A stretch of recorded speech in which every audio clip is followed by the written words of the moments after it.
So welcome back students. आज मैं आपके लिए लेके आया हूं, जैसा कि मैंने प्रोमिस किया था कि वन शॉट के बाद मैं हर एक चैप्टर्स का पीवाईक्यू सेशंस लेके आऊंगा। तो जैसा कि आप यहां पर देख रहे हो, मैंने rise of nationalism in Europe का पीवाईक्यू सीरीज को कंपाइल किया है और आज हम उस पर बात करने वाले हैं और देखेंगे कैसे ये चैप्टर आपके बोर्ड के पर्सपेक्टिव से काफी इंपॉर्टेंट चैप्टर है। ठीक है, हम लोग क्वेश्चंस देखेंगे, एमसीक्यूज देखेंगे जो कि इस चैप्टर से आ रहे हैं, कुछ हम असर्शन रीजन भी देखेंगे जो कि इसी चैप्टर से अपीयर हो रहे हैं और उसके बाद हम देखेंगे कि कैसे वो सब्जेक्टिव पार्ट्स में, चाहे वो वेरी शॉर्ट हो या फिर लॉन्ग आंसर्स में वो अपीयर हो रहे हैं। तो चलिए शुरू करते हैं।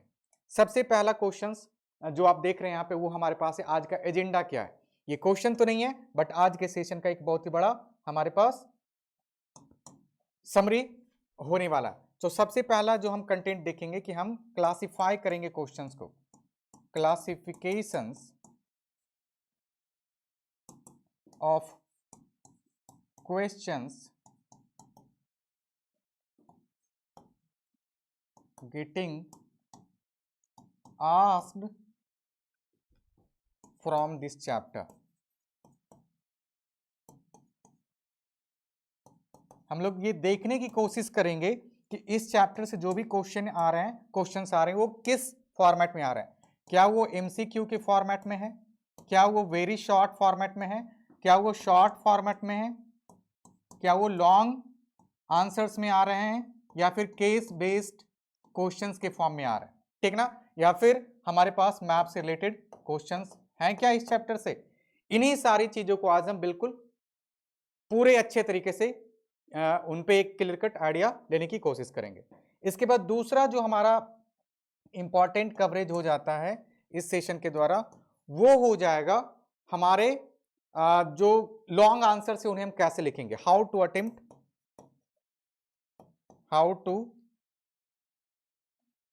Attempt subjective answers.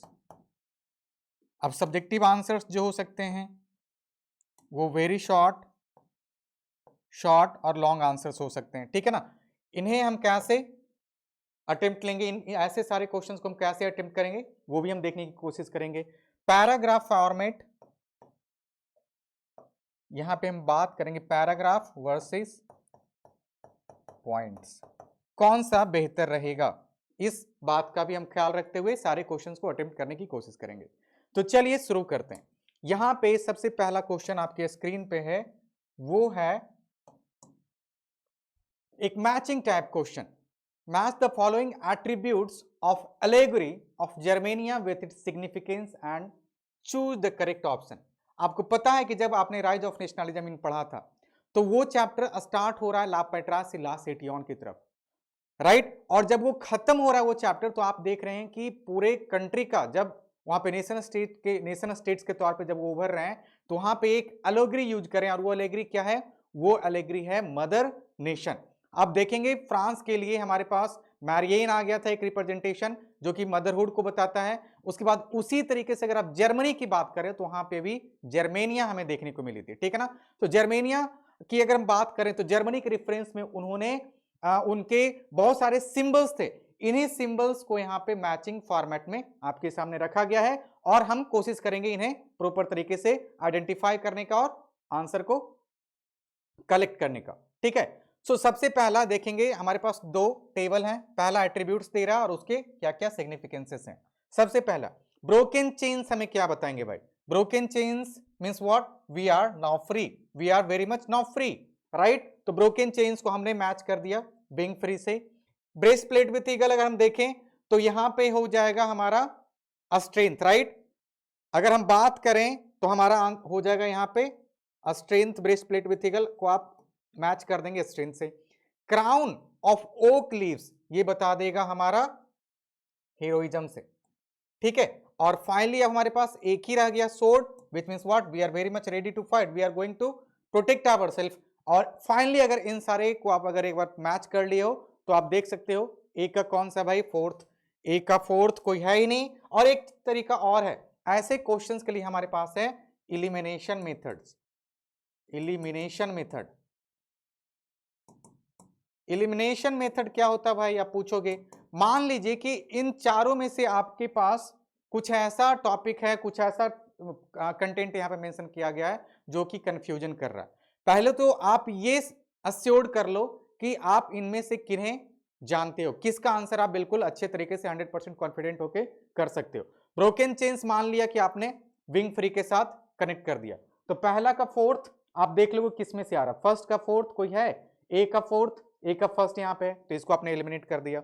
सेकेंड का फोर्थ इसको हम रखेंगे, ठीक है। थर्ड का सेकेंड बिल्कुल नहीं हो सकता, इसको भी आपने एलिमिनेट कर दिया। फोर्थ का थर्ड हो गया, ये भी बिल्कुल नहीं आ रहा, तो इसको भी आपने एलिमिनेट कर दिया। ये सारे आपके ट्रिक्स हुए। एमसीक्यूज भी मान लीजिए कि 20 एमसीक्यूज होते हैं, मान लीजिए कि आपने 20 को एमसीक्यू को सॉल्व करने में आधा घंटा लिया, यहां पे भी अगर आप टाइम सेव कर रहे हो तो वो सेव टाइम आपके लिए काफी ज्यादा यूजफुल होगा लॉन्ग आंसर्स के टाइम में, ठीक है। लॉन्ग आंसर्स आपको लिखने रहेंगे जहां पे आपके 140 वर्ड्स 120 वर्ड यूज करने, वो भी पॉइंट्स के बेसिस पे, तो उसके लिए आपको टाइम चाहिए, ठीक है ना। और वो टाइम कहां से आप बचा पाओगे, इन सारे एमसीक्यूज को आसानी से काफी कम टाइम में सॉल्व करके। तो जैसा कि देखा, एक ही ऑप्शन है जो हमारे लिए ए को 4 से कनेक्ट कर रहा है, बिंग फ्री, हमें ज्यादा मेहनत करने की जरूरत नहीं है। सो राइट आंसर विल बी 2। ये मेथड्स, ऐसे ऐसे टेक्निक्स आपको यूज करने पड़ेंगे। हम पढ़ते हैं, हम सिर्फ पढ़ने पे फोकस नहीं करेंगे। We have to be smart, how to solve our answers in a very short time, how to give quick answers. और ये सारे जो आपको मेथड्स मैंने बताया, स्पेशली एलिमिनेशन मेथड आपने देखा, काफी हेल्पफुल होगा आपके लिए एमसीक्यूज के लिए स्पेशली। तो चलिए, इसका आंसर तो हमने देख लिया कि वो सेकंड हो गया।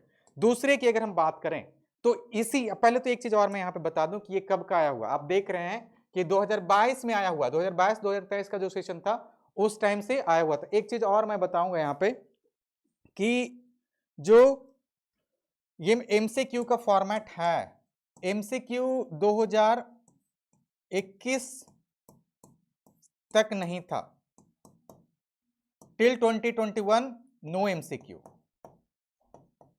ठीक ना। 2022 से हमने स्टार्ट किया, 23 का हम देखेंगे, 24 का भी एग्जाम होने वाला है फरवरी में, ठीक है ना।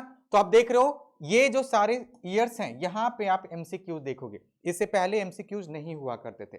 आगे के चैप्टर्स में मैं और बहुत सारे प्रीवियस ईयर के क्वेश्चंस जब हम डिस्कशन करेंगे तो आपको पता चलेगा कि वहां पे हम यूज कर रहे हैं 2010 से 11 से लेके अब तक के क्वेश्चन, और वहां पे एमसीक्यूज नहीं हुआ करते थे। शॉर्ट आंसर जब भी हम बात करेंगे तो वो उसका जब आप आंसर देंगे 1 मार्क्स के लिए, तो वो 1 से 2 ही वर्ड्स में दे सकते हो या फिर मैक्सिमम 1 सेंटेंस में दे सकते हो। यही था पहला क्राइटेरिया। बाद में 2022 से गवर्नमेंट ने इसमें थोड़ा चेंज किया और वहां पे इस वन लाइनर के लिए उन्होंने उसको हटा के एमसीक्यू से उसको रिप्लेस कर दिया, और तब से लेके आज तक यही कंटिन्यू हो रहा है, ठीक है ना। तो अभी आपने जो क्वेश्चन देखा है हमारे स्क्रीन पे, ये जो क्वेश्चन था वो 2022 का था, एमसीक्यू में आया हुआ। अब इसी के बाद हमारे पास 2022 का अगर हम बात करें तो एक और क्वेश्चन था, बट वो एमसीक्यू में नहीं था। यहां पे आप देखेंगे ये जो क्वेश्चन आया हुआ है, ये 5 मार्क्स का क्वेश्चन है। Explain romanticism as a cultural movement in Europe. है तो ये बहुत बड़ा क्वेश्चन, 5 मार्क्स में डेफिनेटली आता है ये, ज्यादातर केसेस में। मान लीजिए कि कभी कभी 2 मार्क्स में भी डाल दिया, 2 मार्क्स में अगर आ जाता तो वहां पे 3 पॉइंट्स लिख के आएंगे, 2 से 3 पॉइंट्स मेंशन करके आएंगे, you will get 100 out of 100, means 2 out of 2, there is no doubt in it. Next question, ये इसी का एक सब टॉपिक था, सॉरी अल्टरनेट क्वेश्चन था, और में तो explain Frederic Sorrieu's dreams in the context of democratic and social republics in France during 1848। आपको पता है फ्रेडरिक सिरो, ये जो chapter rise of nationalism in Europe है, ये स्टार्ट ही होता है इस पिक्चर के साथ कि फ्रेडरिक सिरो ने एक पिक्चर बनाया था जो कि बता रहा था डेमोक्रेटिक एंड सोशल रिपब्लिक के बारे में। इस पे आप थोड़ा सा इंफेसिस डालिए, इस पे थोड़ा सा स्ट्रेस डालिए, उनका थीम क्या था इस पिक्चर के थ्रू कन्वे करना, उस पे आप थोड़ा सा उसको इलैबोरेट कीजिए। यही क्वेश्चन है, और दोनों हमारे पास उसी साल का कंपार्टमेंट 2022 के कोई जो एग्जाम हुआ था वहां पे आया हुआ है। तो चलिए इनका आंसर्स देखते हैं। पहला जो क्वेश्चन है, explain romanticism as a cultural movement in Europe, ठीक है, कल्चरल मूवमेंट इन यूरोप,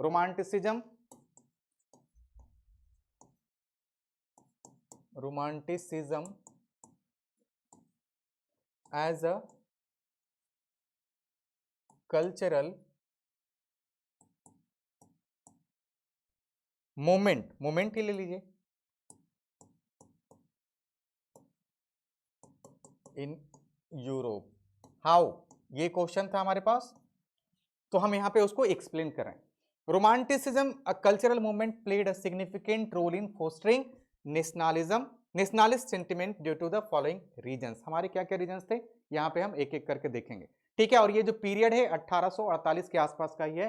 कैसे ये रोमांटिसिज्म लोगों के बीच में एक रिवोल्यूशनरी अपसर्ज लेके आया और फाइनली सारे लोग एक साथ फिर से लाइक यूनाइट होके उन्होंने डेमोक्रेसी की वहां पे नींव रखी। And since then this it happened first in France but soon it was going to be practiced in rest of the part of Europe, right?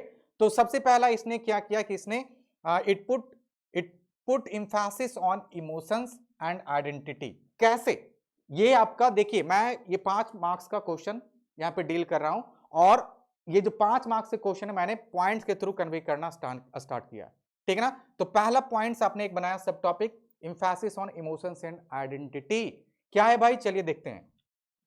Romanticism focused on feelings, intuition and personal identity which helped people form a deeper connection with their nation। आपने देखा था the concept of ला पैट्राई, यहां पे ये mention कर सकते हैं ला पैट्रा and ले सेटियन, ठीक है ना। ये जो ला पैट्रा और ले सेटियन है, ला पैट्रा किसके केस में था, ये फ्रांस के केस में हम एग्जांपल ले रहे हैं फ्रांस का। यहां पे ला पैट्रा means fatherland,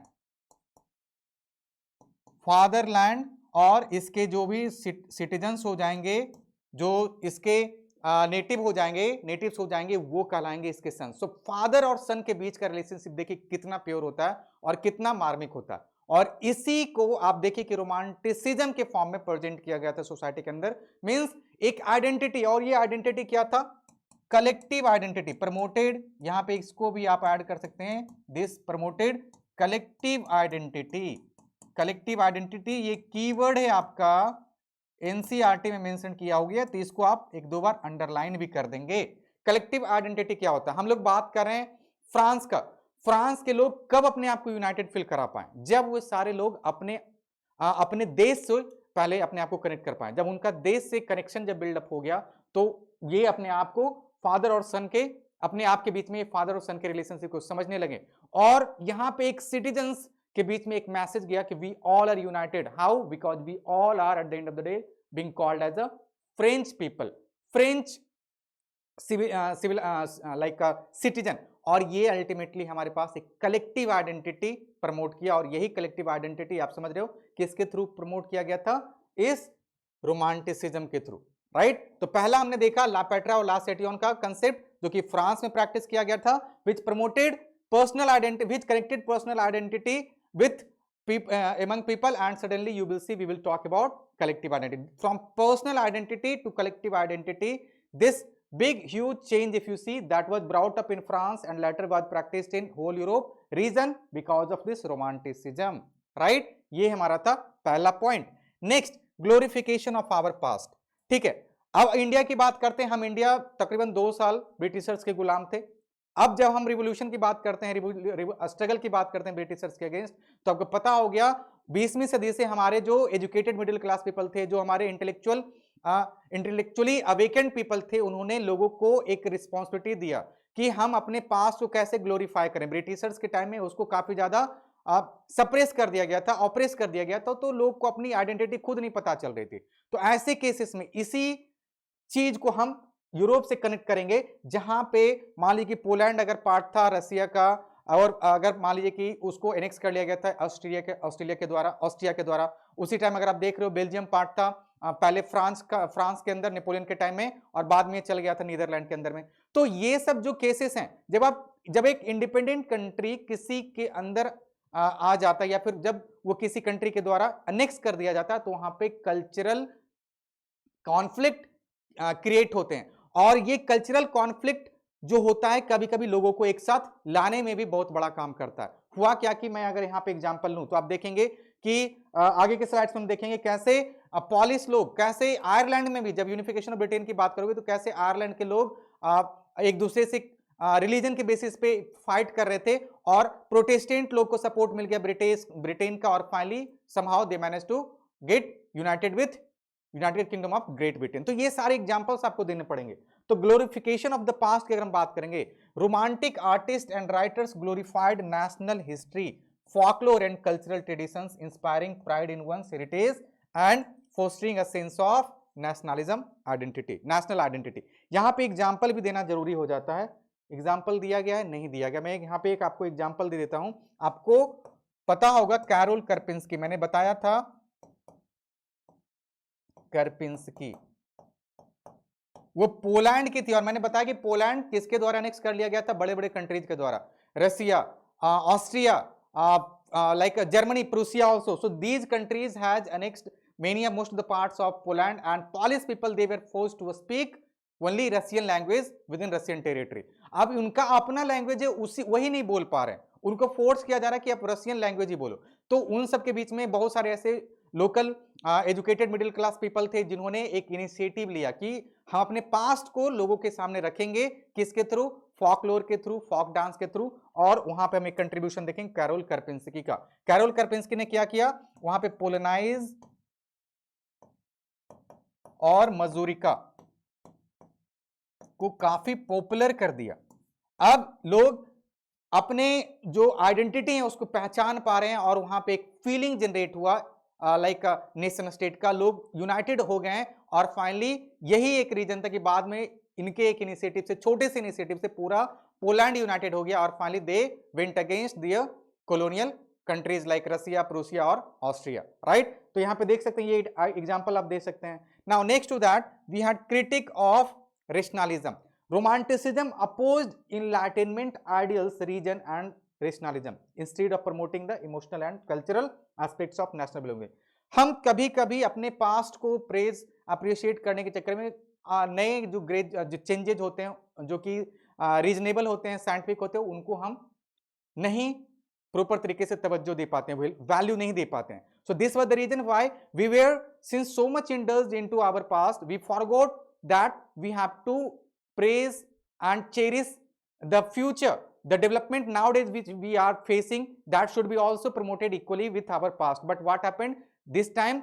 All these local people like who were having this responsibility to make people very much well aware of about their past, and with writing all these were going to happen। So all writers, authors, they were creating a sense of collectiveness, but meanwhile they did what? They forgot the present development, and this was not a good thing। They somehow became very much critic to new development or scientific development, and so this point is also getting mentioned here, critic of rationalism। They started criticizing new changes which were very much evident during this period, right। Next to that we have promotion of vernacular languages। Very good, that is super। आप देख सकते हैं कि सारे लोग, अब मैं रसिया का ही एग्जांपल ले रहा हूं जो कि पोलैंड पे अपना हक जमा के बैठा हुआ था। कैरोल करपिंस्की ने कैसे अपने भाषा में पोलनाइज और मजूरका के थ्रू अपने लोगों को, पॉलिश लोगों को यूनाइट किया। तो वहां पे देखेंगे क्या होगा, जो वर्नाकुलर लैंग्वेज है, जो लोकल लैंग्वेज है, जो नेटिव लैंग्वेज है, उसमें पहली बार ऑथर्स ने लिखना स्टार्ट किया।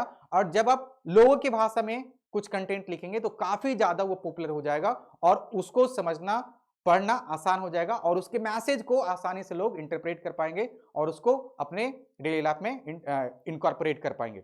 तो यही एक बहुत बड़ा पॉइंट आप समझ रहे हैं कि कैसे लोकल ऑथर्स ने इस चीज को समझा कि हमें मैसेज कन्वे करना है लोकल भाषा में, और काफी हेल्पफुल हुआ इस रोमांटिसिज्म को प्रमोट करने में। So promotion of vernacular languages, romantics revived and promoted the use of vernacular languages in literature, helping to unify people in linguistically with in nations. तो ये आप देख सकते हैं कि कैसे उन्हें लोकल लैंग्वेज से नेटिव लैंग्वेज के थ्रू मैसेज कन्वे करना स्टार्ट किया लोगों के बीच में।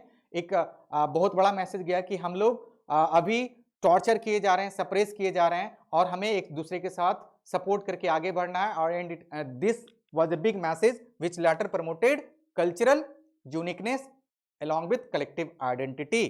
अब हम लोग आगे बढ़ते हैं फोर्थ पॉइंट की तरफ, इसको हमने देख लिया। फिफ्थ पॉइंट की तरफ, inspiration for national struggle. Romantic works including poetry, music and art inspired people to fight for their nation's freedom as seen in movement in Germany, Italy and Poland. अब यहां पे एक चीज और देखेंगे, एक एग्जांपल और मैं दूंगा यहां पे। जॉन गॉटफ्राइड,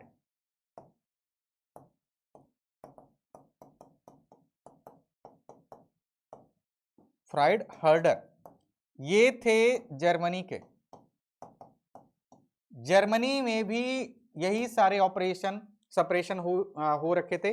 अब वहां के लोगों को यूनाइट करने के लिए जॉन गॉटफ्राइड ने क्या लिया, एक कॉन्सेप्ट लेके आया, दास वॉक्स and volksgeist, people and the nation. ठीक है ना। अब इसके द्वारा लोग, पहली बार जर्मन लोग ये समझ पाए कि हमें भी और कंट्रीज की तरह यूनाइटेड होना है, और जो हमारा जो लाइक डिसयूनिफिकेशन हो गया है, हमारा जो फाइट चल रहा है नेबरिंग कंट्री से, उसको रोकना है। और ये तभी हो पाएगा जब हम लोग एक दूसरे को नेशन से कनेक्ट कर पाए। जैसे आप देख रहे हैं दास वॉक्स and volksgeist means what, people and their nation, एक उनके बीच में रिलेशनशिप क्रिएट होगा, और यही नेशन आगे चल के मदरहुड के फॉर्म में कन्वर्ट हो जाएगा, एलोगरी के फॉर्म में कन्वर्ट हो जाएगा। आप देखेंगे वहां पे इमरजेंस ऑफ जर्मेनिया। ओके ना, ये एक बहुत बड़ा एलोगरी होगा जर्मनी के लिए। बट ये स्टार्ट किन के द्वारा किया जाएगा, जॉन गॉटफ्राइड हर्डर के द्वारा, जो कि जर्मनी के एक बहुत बड़े ऑथर हुआ करते थे। ये 5 पॉइंट अगर आप लिखते हो ना, तो definitely no one is going to curtail your और deduct your marks from there. कुछ एक पॉइंट्स मैंने यहाँ पे एक्स्ट्रा ऐड किया है, ये पॉइंट्स पे आप स्ट्रेस डालेंगे। लाइक पहला पॉइंट मैंने ऐड किया ला पेट्रा और ले सिटियोन, इसको बिल्कुल आपको मेंशन करना है। ठीक है ना। Emphasis on emotions and identity के साथ साथ आपको ये एग्जांपल्स देने की, कैसे फ्रांस में लोग कलेक्टिव आइडेंटिटी को प्रमोट कर रहे थे by the means of la patrie and citoyen, la citoyen, right. उसके बाद जब मैंने एग्जांपल लिया कैरोल करपिंस्की का, तो वो हमारा आपको समझ रहे हैं कि पॉलिस स्ट्रगल को दिखाया गया यहाँ पे, और कैसे लोग वहां पे फिर से एक दूसरे के साथ आए by the means of promotion of folk tale and folklore. और कैरोल करपेंस्की का हमने वहां पे कंट्रीब्यूशन देखा, और उसको हमने ग्लोरिफिकेशन ऑफ पास्ट के अंदर डाला था। ठीक है। क्रिटिक ऑफ रेशनलिज्म, कैसे हमने इस दरमियान जो साइंटिफिक डेवलपमेंट हो रहे थे, जो रीजन लॉजिकल जो बिलीव्स डेवलप किया जा रहा था, उसको हम क्रिटिसाइज कर रहे थे, जो कि सही नहीं था, बट बाद में जाके लोगों ने इसको समझा। ठीक है। प्रमोशन ऑफ वर्नाकुलर लैंग्वेजेस, कैसे कैसे हमें हेल्प किया लोगों को मैसेज कन्वे करने में। ठीक है। इसके बाद हमने देखा इंस्पिरेशन फॉर नेशनल स्ट्रगल, हमने वहां पे देखा कि कैसे जर्मनी में जॉन गॉटफ्राइड हर्डर ने लोगों के बीच में एक कंसेप्ट, नेशन स्टेट के कंसेप्ट को बिल्डअप किया, और आगे चल के वहां पे एक अलगरी के फॉर्म में जर्मनिया का इमरजेंस होगा। ये सारे पॉइंट्स आपके बताते हैं आंसर किसके, romanticism as a cultural movement in Europe. Reason हमने देख लिया। अब हम बात करेंगे इसी के और पार्ट का। दूसरा और पार्ट हमारे पास क्या है, क्वेश्चन के फॉर्म में जो पूछा गया है, explain Frederic Sorrieu's dream in the context of democratic and social republics in France during 1848। पता है ना आपको कि फ्रांस में 1848 के बाद सबसे पहली बार वर्ल्ड में, इस मॉडर्न वर्ल्ड में डेमोक्रेसी प्रैक्टिस किया जाएगा। आपको मैं बार बार ये पॉइंट हाईलाइट करता हूं, फ्रांस में स्ट्रगल होगा 1789 में, जिसके बाद वहां पे क्या प्रैक्टिस किया जाएगा। इससे पहले तो हमारे पास यहां पे मोनार्की था, मोनार्की के बाद यहां पे कॉन्स्टिट्यूशनल मोनार्की आ जाएगा। ठीक है ना, कॉन्स्टिट्यूशनल मोनार्की आ जाएगा। रहेगा ये कब तक रहेगा, 1789 से लेके 1792-93 तक। 1792-93 के बाद रेन ऑफ टेरर आ जाएगा, रेन ऑफ टेरर आ जाएगा भाई। अब जब रेन ऑफ टेरर होगा तो आपको पता है कि वहां पे एक्सट्रीम सोशलिज्म प्रैक्टिस किया जा रहा था 92-93 के टाइम में। इसके बाद हमारे पास डायरेक्टरी आ जाएंगे। ठीक है, ये चलेगा 1793 से लेके 1804 तक ले लीजिए, 1804 तक ले लीजिए। 1804 के बाद हमारे पास आ गया डिक्टेटरशिप। डिक्टेटरशिप कब तक चलेगा, 1804 से 1815 तक। 1815 में जब नेपोलियन चल बसेंगे तो उनके बाद आ जाएंगे हमारे पास फिर से मोनार्की, फिर से हमारे पास आ जाएगा मोनार्की या फिर कंजर्वेटिव्स। ठीक है, ये कब तक चलेगा, 1815 से 1830 तक चलेगा ये। ठीक है, अब 1830 से आगे बढ़ते हैं तो हम आगे हैं कॉन्स्टिट्यूशनल मोनार्की पे। कॉन्स्टिट्यूशनल मोनार्की पे जो कि कब तक चलेगा, 1830 से 1848 तक। और फाइनली 1848 पे तो हमें ये क्वेश्चन ही मिल गया। एक क्वेश्चन देख रहे हैं जो कि रिलेटेड रहेगा डेमोक्रेसी के प्रैक्टिस से, डेमोक्रेसी।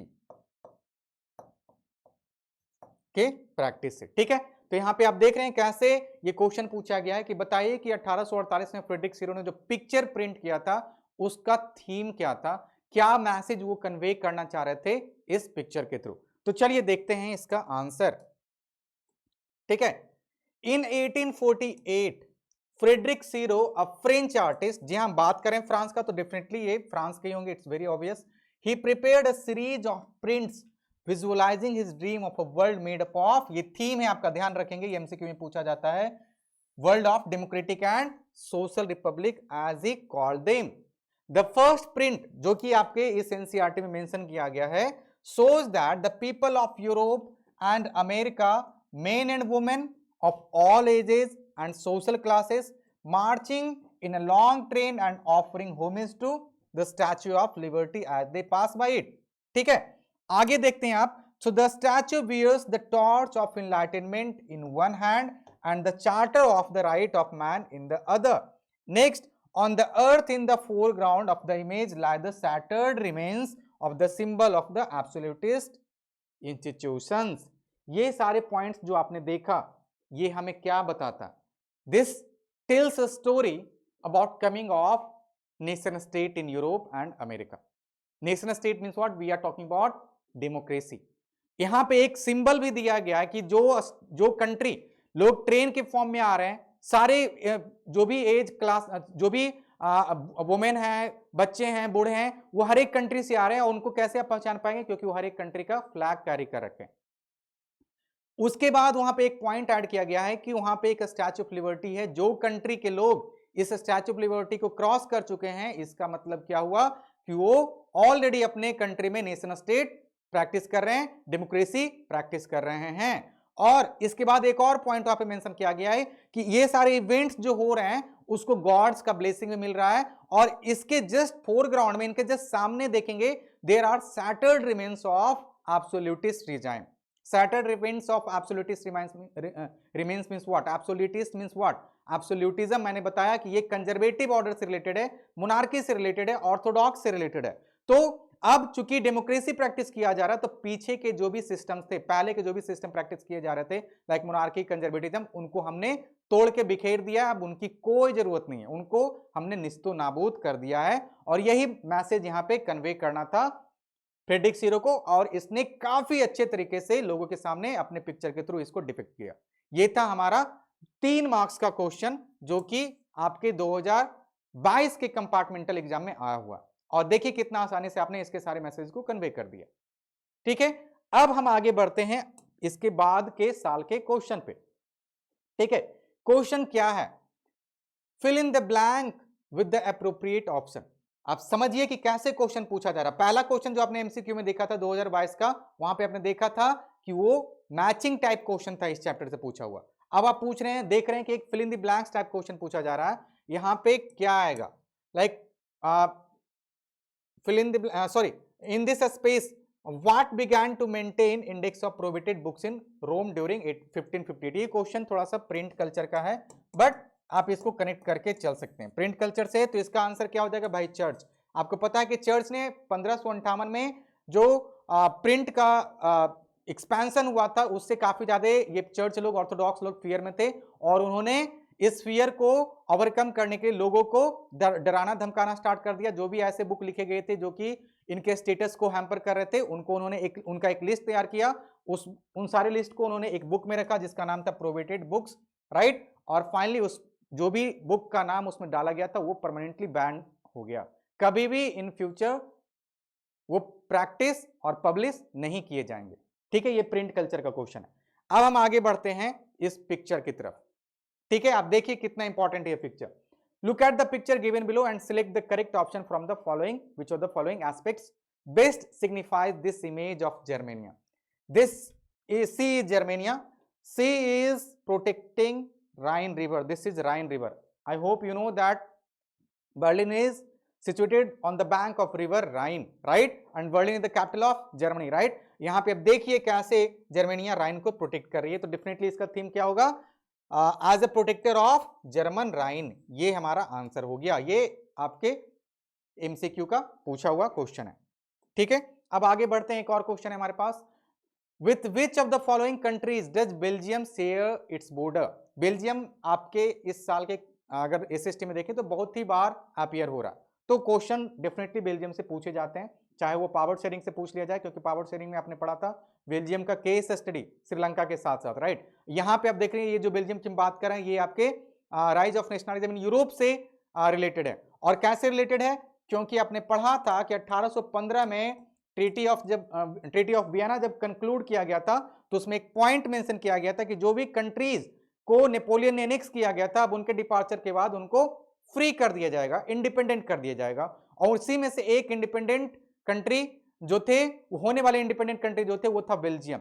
बट क्या हुआ, बेल्जियम अभी इंडिपेंडेंट होता इससे पहले नीदरलैंड ने उस पर हमला कर दिया और उसको अपने अंदर में कर लिया। So 1815 you will see Belgium was part of Netherlands, ठीक है ना, Belgium was part of Netherlands, ठीक है। और इससे पहले 1815 में से पहले का क्या बात है, 1800 पहले अगर देखें तो उससे पहले जो हमारा बेल्जियम वो फ्रेंच के अंदर था, ठीक है ना। अब नीदरलैंड आजाद कब होगा भाई, तो 1830, 32 ले लीजिए, तब जाके 30 ही रखिए, 30 आपके एनसीईआरटी में मेंशन किया गया है। 1830 बेल्जियम बिकेम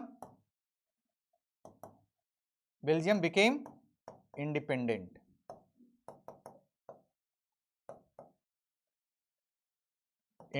ठीक है। अब यहां पे हमने ये चीज तो देख लिया, अब यहां पे हम बात करें जब इंडिपेंडेंट हो गया तो इस शेयर किसके साथ कर रहा था बॉर्डर, जी हाँ, और यहाँ पे एक ही कंट्री है स्पेन, देखिए बिल्कुल जिस कॉर्नर में जो बेल्जियम का जो पार्ट है वो नॉर्दर्न यूरोप का पार्ट है, ठीक है ना, स्कैंडिनेवियन कंट्रीज के आसपास आ जाएगा, नॉर्डिक कंट्री के पास आ जाएगा, और स्विट्जरलैंड भी आ जाएगा उधर ही। इटली तो बिल्कुल साउथ यूरोप के साथ आ गया, तो कैसे ये इसके साथ कनेक्टेड रहेगा, बिल्कुल नहीं हो सकता। तो लग्जमबर्ग ही हमारा एक, इसको फिर से हमने एलिमिनेशन मेथड के थ्रू आंसर को आइडेंटिफाई किया। अब इस पे ध्यान देंगे, एमसीक्यू के लिए एलिमिनेशन मेथड बेस्ट अप्रोच है। अगर आपको थोड़ा सा भी हिंट है किसी भी ऑप्शन के लिए, अगर आपने और चूंकि आपने पढ़ा तो बिल्कुल आपके पास वो आइडिया होगा, ठीक है ना। तो स्पेन बिल्कुल यहाँ पे नहीं कोरिलेट कर पा रहा बेल्जियम के साथ, इटली साउथ यूरोप का पार्ट हो गया, स्विट्जरलैंड भी वहां पे नहीं आने वाला क्योंकि ये फर्दर नॉर्थ में है, तो हमारे पास एक ही ऑप्शन है Luxembourg. So Luxembourg was sharing its border with Belgium, और ये आपका करेक्ट आंसर होगा, ठीक है। अब हम आगे बढ़ते हैं, अब हमारे पास आ जाएगा फिर से सब्जेक्टिव क्वेश्चन। ये देखिए 2023-24 का कंपार्टमेंटल एग्जाम में पूछा हुआ क्वेश्चन है। Describe the role of culture in shaping the feelings of nationalism in Europe at the end of the 19th century, right. ये हम बात कर रहे हैं कल्चर ने कैसे एक नेशनलिज्म का फीलिंग को जनरेट किया, प्रमोट किया 19th सेंचुरी के एंड में, कहां पे, यूरोप में, ठीक है। एक ये क्वेश्चन होगा, इसको हम देखेंगे। इसी के और में हमारे पास एक क्वेश्चन था उस साल, और वो क्वेश्चन क्या था, what did liberal nationalism stand for. ये बहुत ही इंपॉर्टेंट क्वेश्चन है, ये 2 मार्क्स में पूछा जाता है। Explain any 4 ideas of liberal nationalist during the end of 19th century. अब ये क्वेश्चन 5 मार्क्स के लिए, ये 5 मार्क्स का है। अब इसका मार्क्स ब्रेकिंग अगर देख लें तो पहला जो पार्ट है वो 1 मार्क्स का है, 1 मार्क्स, और यहां पे डायरेक्टली पूछा गया है 4 ideas, which means what, you are going to get 4 marks from here. इस तरह के क्वेश्चंस को आपको ये वहां पे ध्यान देना है कि इनका मार्क्स ब्रेकिंग क्या है। अगर 1 मार्क्स का है तो वहां पे एक स्टेटमेंट, एक सेंटेंस में उसको कंक्लूड करना है, अगर 4 है तो 4 पॉइंट्स में आप उसको कंक्लूड करेंगे। ये आपका अप्रोच होना चाहिए। तो चलिए पहला क्वेश्चन देखते हैं, describe the role of culture in shaping the feelings of nationalism in Europe at the end of the 19th century, और यहाँ पे हमारा ये एक्सप्लेनेशन है। Culture played an important role in creating the idea of nation. Explanation, पहला, art and poetry, stories and music help to express and shape nationalist feeling. Romanticism, just इससे पहले हमने एक क्वेश्चन देखा था कि वहां पे ये क्वेश्चन लगभग सेम आंसर होगा इसका भी, कि romanticism played a very important role in the promotion of nationhood, nation state in Europe. Explain, उसका जो हमने आंसर देखा था, कुछ एक एग्जांपल्स भी हम लिए थे, वही एग्जैक्ट क्वेश्चन यहां पे पूछ दिया गया। बट मैंने बताया ना कि क्वेश्चन पूछने का तरीका सीबीएसई का काफी यूनिक है, वो स्ट्रेट फॉरवर्ड क्वेश्चन नहीं पूछेंगे, सेम क्वेश्चन रहेगा, थोड़ा सा उसको ट्विस्ट कर देंगे, ट्विस्ट करने के बाद बच्चा लोग कंफ्यूज हो जाता है, और यहीं पे कंफ्यूज नहीं होना, कॉन्फिडेंट रहना है कि भाई ये वही तो टॉपिक है जो हमने पढ़ रखा है, सिर्फ हमें ये याद रखना है कि उसका आंसर प्रेजेंट करने का अप्रोच क्या होगा, ठीक ना।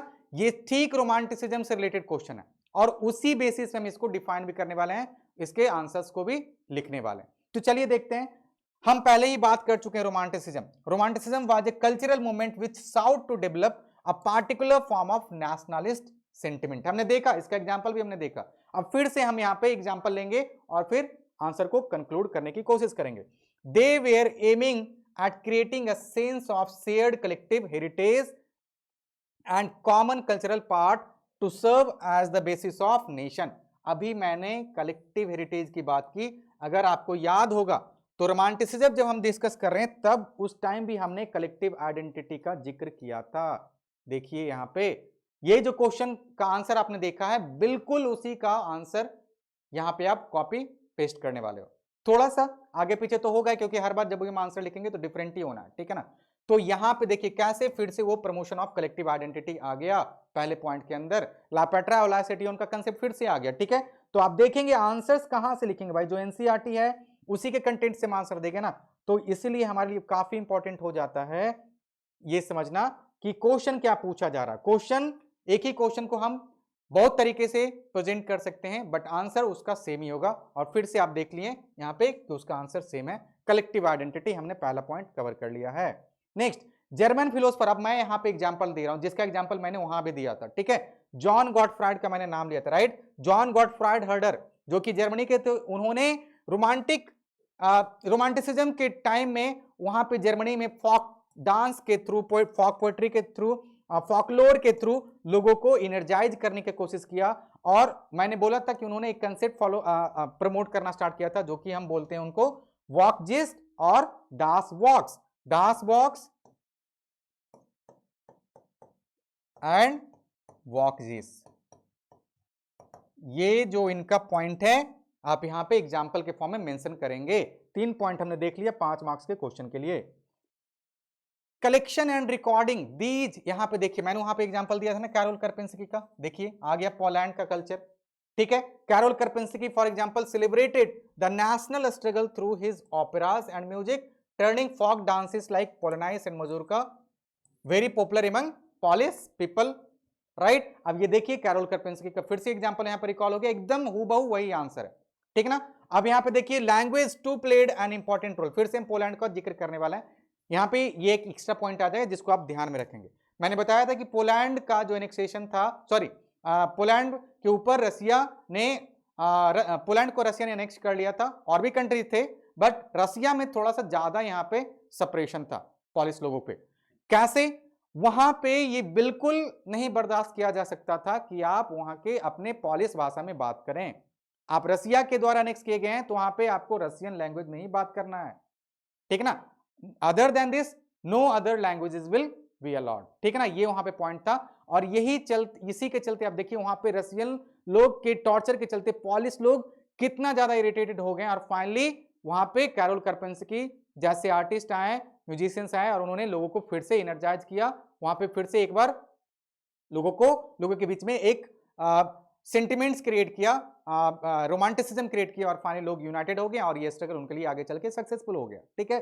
क्या यहाँ पे बात कर रहे हैं, language too played an important role in developing nationalist sentiments. How, after Russian occupation the Polish language, देखिए Polish language was forced out of schools and the Russian language was imposed forcefully everywhere.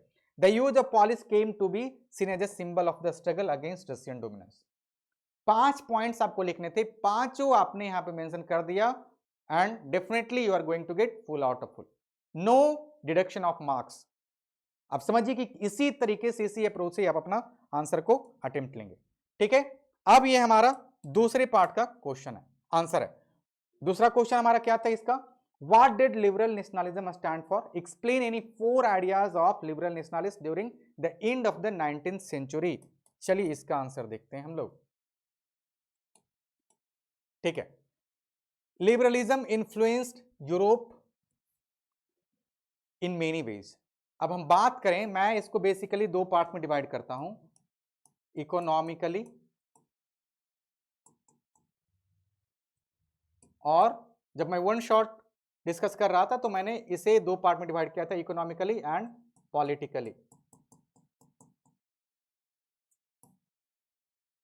Liberalism इन दो basis पे European society को affect किया था। ठीक है, चलिए पहला देखते हैं, प्रमोटिंग इंडिविजुअल राइट्स। अगर आप इन सारे पॉइंट्स को देख रहे हो और अगर आप ये यहाँ पे ऑब्जर्व कर पा रहे हो कुछ एक पॉइंट्स पॉलिटिकल एस्पेक्ट से रिलेटेड है और कुछ एक पॉइंट्स इकोनॉमिकल पर्सपेक्टिव से रिलेटेड है, तो आप इसको इसी फॉर्म में वहां पे मेंशन भी करोगे। ठीक है ना, चलिए तो पहला देखते हैं, प्रमोटिंग इंडिविजुअल राइट्स, ये हमारा पहला पॉइंट है और ये क्या किसके अंदर आएगा, पॉलिटिकल के अंदर, तो इसको आप लिखेंगे political affect, right. emphasized freedoms and equality, inspiring people to seek self-governance and national sovereignty, essential for national unity। यहां पे हम बात कर रहे हैं पॉलिटिकल एस्पेक्ट्स का जो लिबरलिज्म के थ्रू अफेक्ट हुआ था। ठीक है, दूसरा हमारे पास है कॉन्स्टिट्यूशनल गवर्नमेंट, ये भी तो हमारे पास पॉलिटिकल एस्पिरेशन ही हो गया। ठीक ना, supported the idea of representative governments uniting citizens under common political structure and fostering democratic value. जी हाँ, डेमोक्रेसी की तो हम बात कर रहे हैं। लिबरलिज्म जो था यूरोप में क्या बेसिकली प्रमोट करना चाह रहा था। ठीक है, मेन थीम था पॉलिटिकल स्ट्रक्चर को यूनिफाई करना और वहां पे डेमोक्रेसी को इंट्रोड्यूस करना।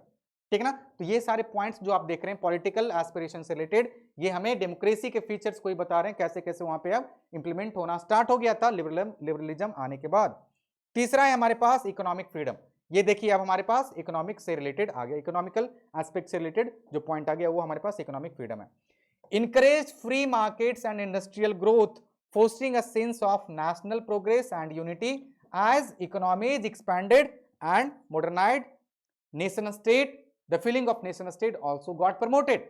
तो यहाँ पे हमने इन तीन पॉइंट्स के थ्रू देखा कि पहले दो पॉइंट्स जो बता रहे थे वो पॉलिटिकल एस्पिरेशंस को हिट कर रहे थे, जो लास्ट पॉइंट है वो हमारा इकोनॉमिकल पॉइंट्स को बताने की कोशिश कर रहा है। Promotion of collective identity, promotion of collective identity की अगर हम बात करें तो मैं बार बार इस पे स्ट्रेस डाल रहा हूं कि इससे रिलेटेड क्वेश्चन रहेंगे। कहीं पे भी अगर इस चैप्टर से रिलेटेड कोई क्वेश्चन आता है तो बिना कलेक्टिव आइडेंटिटी के आप आगे बढ़ ही नहीं सकते हो। कहीं पे भी मैं दावा के साथ कहता हूं अगर कोई भी क्वेश्चन इस चैप्टर से पूछा जा रहा है तो उसमें कलेक्टिव बिलोंगिंग, कलेक्टिव आइडेंटिटी का आना जरूरी हो जाता है। बिना इसको छुए आप आगे बढ़ ही नहीं सकते हो यहां से। ठीक है ना, तो हमने देखा प्रमोशन ऑफ कलेक्टिव आइडेंटिटी कैसे हुआ, हमने देखा दास वॉक्स और वॉक्जिस्ट का कंसेप्ट जो कि जर्मनी में जॉन गॉटफ्राइड के द्वारा प्रमोट किया जा रहा था। हमने देखा कैरोल कर्पोन्स्की का वर्क कि कैसे वो वहां पे पोलैंड जो कि रशियन के द्वारा ऑक्यूपाइड कर लिया गया, तो वहां पे कैसे कैरोल कर्पोन्स्की ने पोलनाइस और मजूरका के थ्रू लोगों को यूनाइट किया। तो ये जो आप देख रहे हैं प्रमोशन इन सारे कलेक्टिव आइडेंटिटी का, ये क्या होता है, ये लिबरलिज्म का ही तो पार्ट है। और अल्टीमेटली ये जो स्ट्रगल का जो आउटपुट रहेगा वो क्या हमें लेके आएगा, डेमोक्रेसी। और डेमोक्रेसी के बारे में ही सबसे बड़ा हमारे पास यहाँ पे डिस्कशन होना।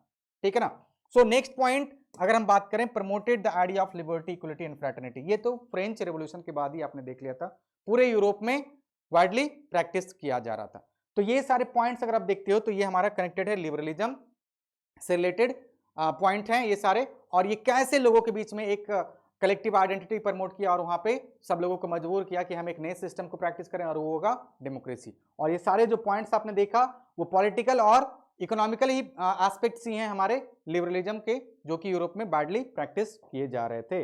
ये हमारा हो गया कंक्लूजन इस क्वेश्चन का।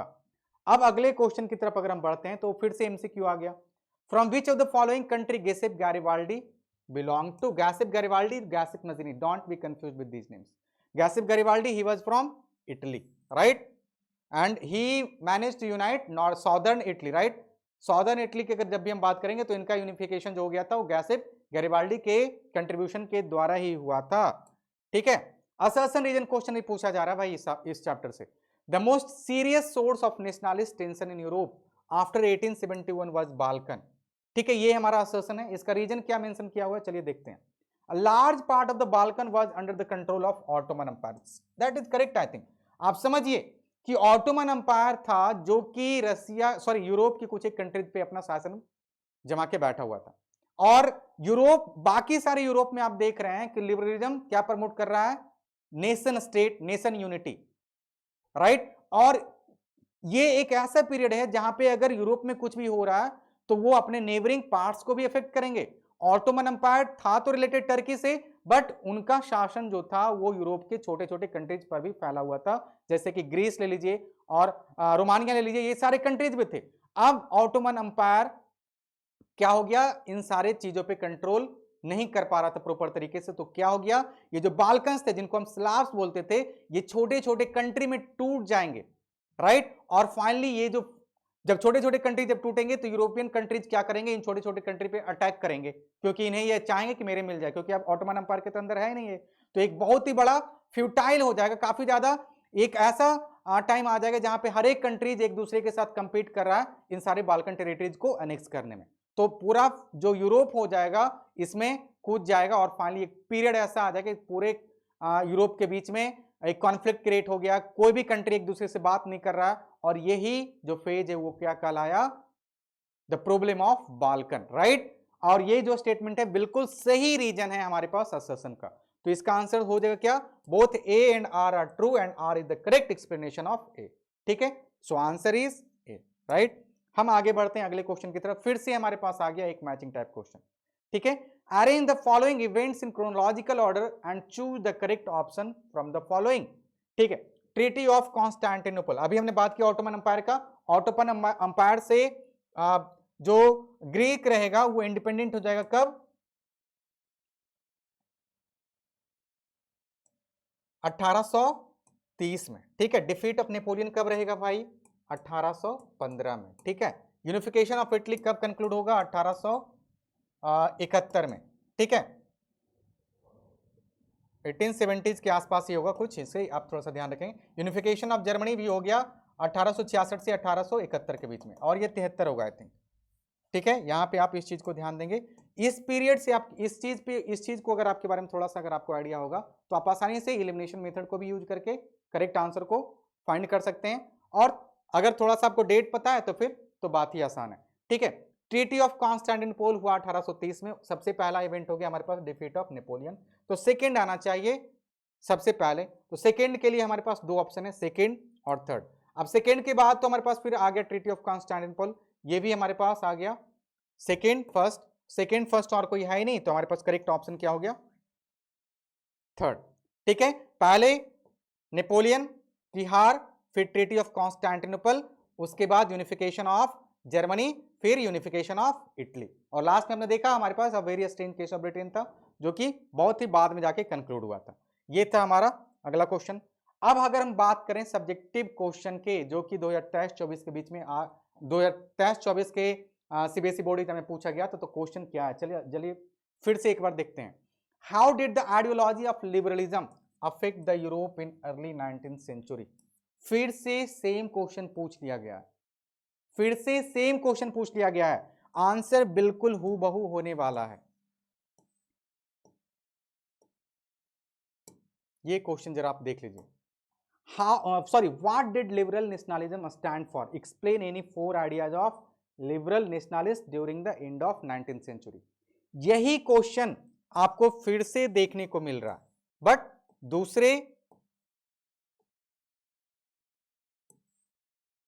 तरीके से।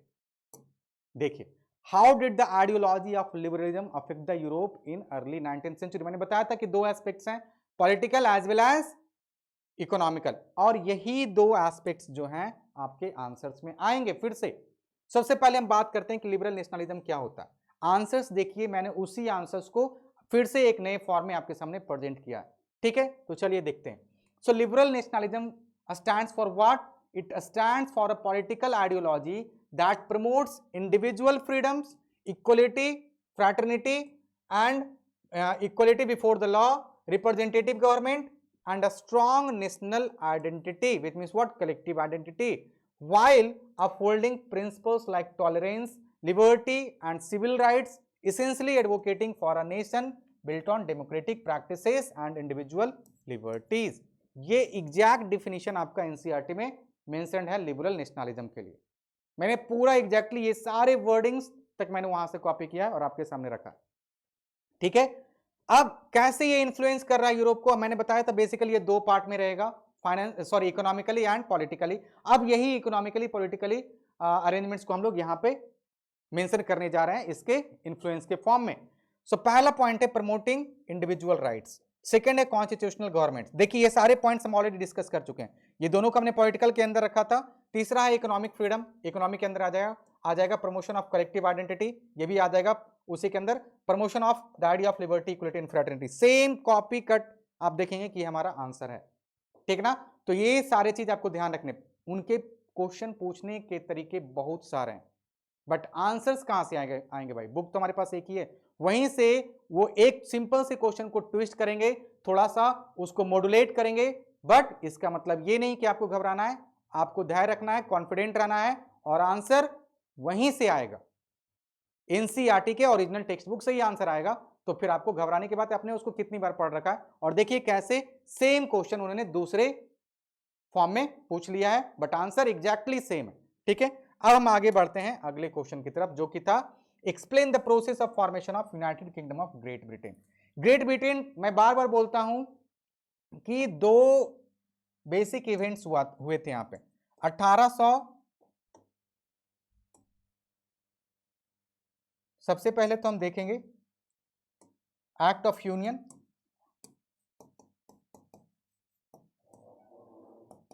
ठीक है।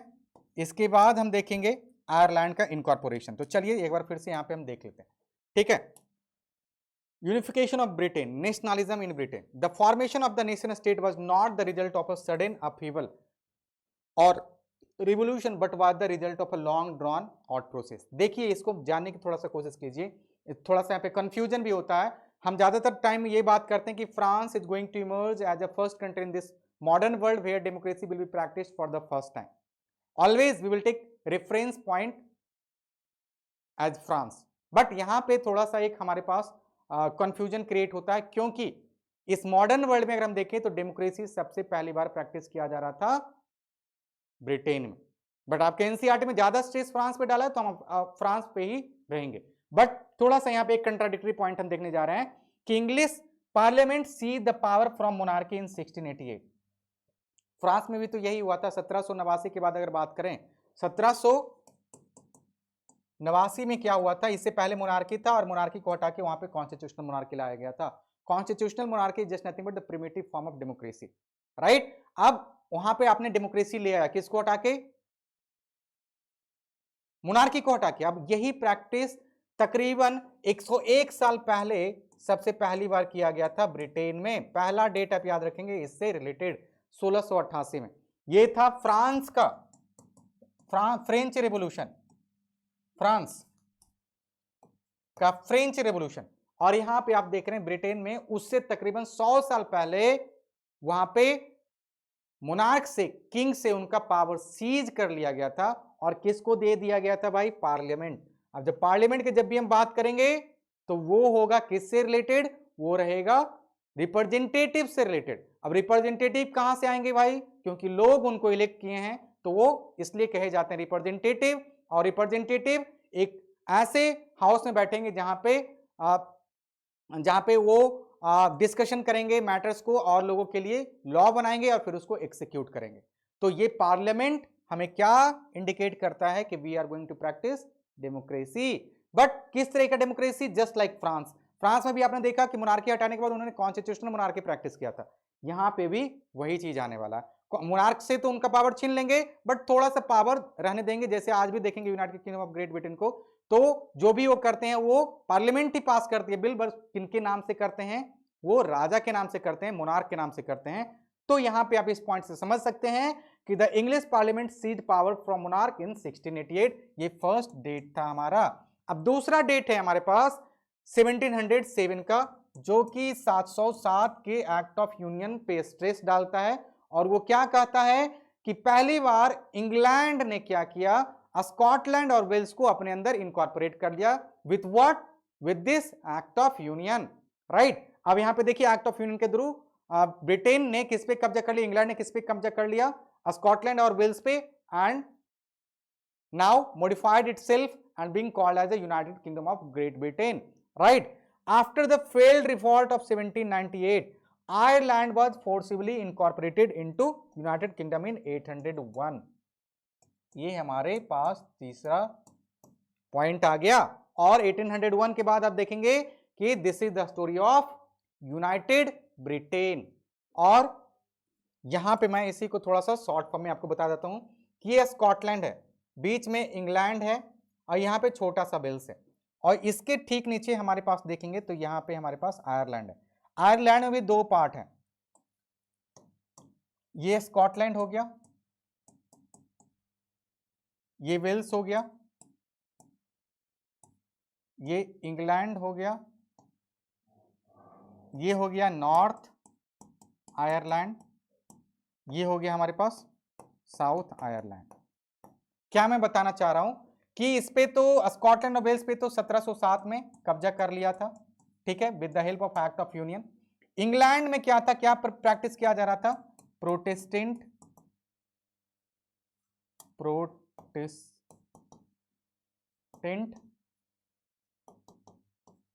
क्रिश्चियनिटी, ठीक है। नॉर्दर्न आयरलैंड में भी क्या प्रैक्टिस किया जा रहा था, प्रोटेस्टेंट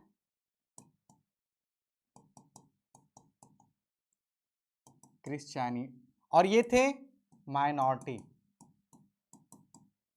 ये माइनॉरिटी में थे, ये थे मेजॉरिटी, ठीक है। यहां पे क्या ये प्रैक्टिस कर रहे थे, कंजर्वेटिव, और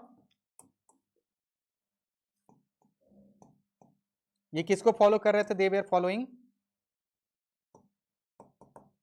रोमन कैथोलिक।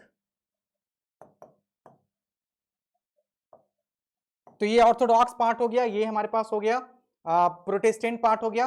प्रोटेस्टेंट ने एक दूसरे को सपोर्ट कर दिया। आयरलैंड, नॉर्दर्न आयरलैंड क्या हो गया, 1801 में किसमें मिला लिया गया, इंग्लैंड में, और इसके थ्रू देखिए हमारा यूनाइटेड किंगडम और ब्रिटेन का फॉर्मेशन हो गया। ऑलरेडी पहले हो चुका था, बट फाइनली जो लास्ट जो आप शेप देख रहे हैं यूनाइटेड किंगडम ऑफ ब्रिटेन का, वो कंक्लूड हो गया था 1801 में, जब नॉर्दर्न आयरलैंड को इंग्लैंड के अंदर इनकॉर्पोरेट कर लिया गया, ठीक है ना। ये आप थोड़ा सा माइंड मैप में रखेंगे तो आपके काम को आप आसान बना सकते हैं, ठीक है ना। ये था हमारे पास यूनिफिकेशन ऑफ ग्रेट ब्रिटेन, और इससे क्वेश्चन पूछे जाते हैं। बहुत दिनों से ये क्वेश्चन नहीं आया है, तो आप इस पर थोड़ा सा गौर करेंगे, ठीक है।